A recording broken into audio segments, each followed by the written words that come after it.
वतन जा दीवाना दीवाना मैं तो बोले वतन जो बिल्ली कर जो हसी मुस्तफा दे वतन जा दीवाना हसी मुस्तफा दे वतन जा दीवाना हसी मुस्तफा दे वतन जा दीवाना सिक्कों था नबी दे अल्लाह सिक्कों था नबी दे सहन जा दीवाना हसी मुस्तफा दे वतन जा दीवाना हसी मुस्तफा दे वतन जा दीवाना हसी मुस्तफा दे वतन जा दीवाना नबी जे हरम में अजब जी चमकवा नबी जे हरम में अजब जी चमकवा नबी जे हरम में अजब जी चमकवा उन्निया रोशनिया ऐसा ही उन्निया रोशनिया उन चमन जा दीवाना चमन जा दीवाना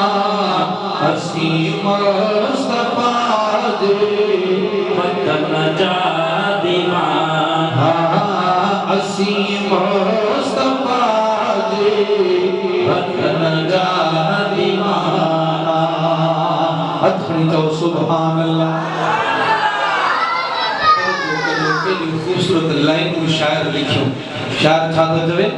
जिथे मोहजे साईं कदम पाक पादा जिथे मोहजे साईं जिथे मोहजे साईं कदम पाक पादा जिथे मोहजे साईं कदम पाक पादा मुअत्तर गली घर साईं मुअत्तर गली घर आए भट में जा दीवाना असा भट में जा दीवाना तो हसी मुस्तफा दे वतन जा दीवाना हसी मुस्तफा दे वतन जा दीवाना उते मौत ही दो आमीन उते मौत ही दो मुसाफिर तो समझी उते मौत ही दो तवज्जो उते मौत ही दो मुसाफिर तो समझी ईदा पाक कपड़ो अल्लाह दीदा पाक कपड़ो उन कफन जा दीवाना उन कफन जा दीवाना कफन जा दीवाना हसी मुस्तफा दे वतन जा दीवाना हसी मुस्तफा दे वतन जा दीवाना सलाम साहब ने नजर क्यों गया इस्माइल चांड्या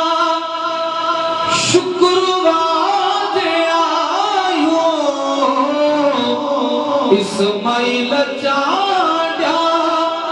शुक्रवार आयो मोहम्मद मिठे जे मोहम्मद मिठे जे असम बचन जा दीवाना अस बचन जा दीवाना असी मुस्तफा दे बचन जा दीवाना असी मुस्तफा दे बचन जा दीवाना असी मुस्तफा दे बचन जा दीवाना सिक्कों था नबी दे अल्लाह सिक्कों था नबी दे सहन जा दीवाना सरगन जा दीवाना असी मुस्तफा दे बचन जा दीवाना असी मुस्तफा दे